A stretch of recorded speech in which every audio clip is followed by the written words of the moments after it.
I'm coming to realize that there was a plan by the regime to deny political party funding to the opposition parties. And after they changed the law so that everyone was to sit down with General Kaguta Museveni is the only one to get funding, they even went on to deny even those who sat with General Kaguta Museveni. This was said by the UPC party president, Jimmy AKENA, and he said these statements. And although I've complained a lot about what's going on, there is nothing which has happened which we cannot solve if we have the will to solve it. But IPOD over this last term has gone under bad faith. The president coming out of the previous election said the way they handled the finances, his word was unchristian. Coming into this one, when we're handling the law issue, I could see the games being played because the games were played last time. We passed in IPOD. I appeared in the committee. I presented what IPOD had. They said in the committee, then chaired by both of us, before he became Minister of Defense. He said, no, we don't need to change the law. We can handle administrative. When the money came, administrative was not there. We need the law. When the law came, we were not consulted. They brought a law which just destroyed it. Nobody could fund it. As we speak now, no political party on that IPOD fund, nobody got it. The one of 2021 and the one of 2026, nobody has got that fund. Yet NRM had funds, 630,000 per village. I don't know for which chairman, for each village, everybody, money all over the place. Where did that money come from? Where is that money coming from? If now we have this new law which is trying to look at money, foreign agent, okay, tell us, explain to us clearly where NRM got all this money they used in the election. Over 20 million t-shirts, I don't know what was given left, right and center, money for each candidate. Where did that money come from? We have to look at it and see, maybe we can learn. I may learn how to mobilize money and then maybe next election will be more effective, because where did all these trillions, I would say, really come from? In the book to work, it was because of those monies coming to the economy. We had hyperinflation. We've now learned how to manage inflation, but the money is still there. And despite what they did, we are still able to perform. And then I thank all the political parties who came through. No, well done. UPC, well done. DP, I don't know where you are now, but anyway, well done. NNT, thank you for joining the club. So, what are we doing? That is Jimmy AKENA. First of all, I keep on telling people that in Uganda we don't have a democracy, you have an authoritarian. And as we are heading to the election, they understood that the political party funding can somehow change the tide, because democracy is one of the most expensive venture. It's the reason why very many political parties didn't campaign as we were supposed to be. Of course, coupled with the army, the brutality, etc. But the funding was denied. Remember, the Minister of Justice, Norbert Mao, was the ones who spearheaded that no one should get political party funding for as long as they don't sit in the IPOD. And sitting in the IPOD meant sitting in General Kaguta Museveni, because every time we come out to say that we are under an authoritarian, and the outside world sees political party, head of political party sitting down with General Kaguta Museveni, that narrative changes. And it is the truth. And for me, it felt bad that the person who was used to change the law is Norbert Mao, who knows everything. In different countries, political parties are funded, with or without sitting with the incumbent president. Here, the political party funding was tagged on sitting in IPOD, and sitting in IPOD means sitting in General Kaguta Museveni. I've normally watched when the IPOD is sitting. The last IPOD, when it was sitting, General Museveni came late, he came wearing sandals, and the other people came early. Some of IPOD meetings sit in State House. IPOD meetings are not supposed to sit in the State House. They must sit in a somewhere where nobody has an upper hand. So you clearly see that, and the IPOD that was brought to bring democracy and to streamline democracy, it is being used by the regime to stifle the same.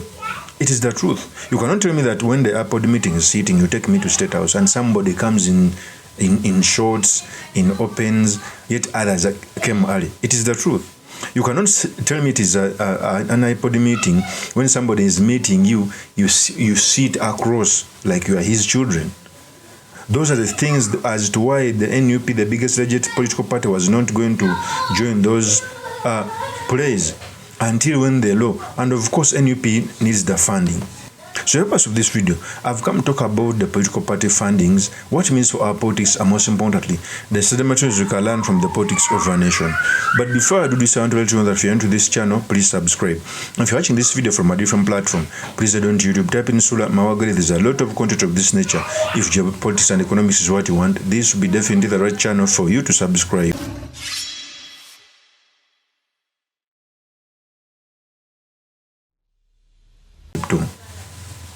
One, let nobody lie to you that political party fundings are just helping. Political parties across the world are entitled to funding. The reason as to why they brought that funding is because they never wanted the outside world to interfere in the politics of the day. For example, if I get a funding from Terra Group, if I win over power, I may be entitled to give part of my sovereignty to it. It is the reason as to why political parties are funded by the regime. But even with that, when we're heading to election, they were never given.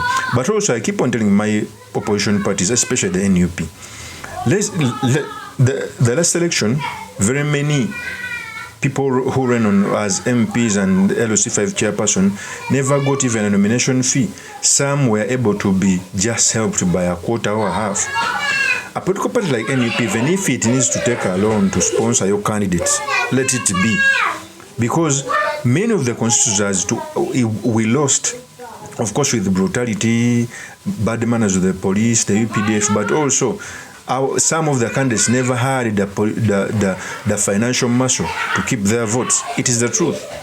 During the FDC, even if they had to take loans, they did. So I think because we know the environment we are playing through, people don't want to give us political party funds, etc., we must play our games. But also, the UPC President General AKENA came out to say, even right now, the NUP is spending money on the local councils because we are going to vote for our local councils, LOC1, and they don't know where NRM is getting the money, said these statements. I cannot verify it, but I think the calculation is that if we hold the elections right now, when political parties are yet to recover from the general elections, and even the monies which were due to them have not been paid, those who have money will be able to take the bill. That is the intention. In my understanding, that's the intention. Do it when the parties cannot operate. And yet, these are words 2021 and Christian. Jimmy AKENA 2025, diabolical. 2026, I even went further to say it is satanic. We have not had funding 2021. 2 billion for UPC will do a lot to prepare us for the MC1 elections. Yes, we know we don't have the sort of money which you have, but the little which we have, you are going to hear us and you're going to feel us. But all parties have been denied. Going back to the NCF question, if all parties have been denied, is NRM behaving in the spirit of IPOD? They're not. So who should be the one not getting the money? But the question I want to ask, where did NRM get their money from? Can somebody please tell us? NRM is a public entity. It's the party which is ruling over the governing Uganda today. Where did they get the money? It's important that we know. It should not be secret. Does anybody of the press know where NRM got all this money which they gave in this election? The T-shirts and what? Do we know? So please, you people of the press, find out. I'm interested to know. Maybe I'll learn something. Next election, I'll come very prepared. There will be red T-shirts in every corner of Uganda. So long as the money is not stolen, and so long as you will not take money from other people which is not supposed to be there, if it's a good way of getting money, I would love to get the money and work for UPC and work for Uganda. But I need to know where did NRM get the money which they spent in this election. If they can't tell us, you can do your own guessing and work it out. That money was the money of the people of Uganda which has been misused. I thank you. That is Jimmy AKENA. So for me, we are playing with a regime that doesn't want democracy. We are playing with an autocratic regime. So we must understand so that in the next election it doesn't come like a surprise. Okay, we must put in mind that even in the next election, we must be sure that we won't get the fundings. We must prepare to sponsor all the candidates even without the funding. It is the truth. Of course, this is my opinion. My name is truly Mr. Makinde Kabeso Margaret. If you're into this channel, please subscribe, like, and comment so that I'm motivated to do more of such videos. I'll see you on another one. Peace.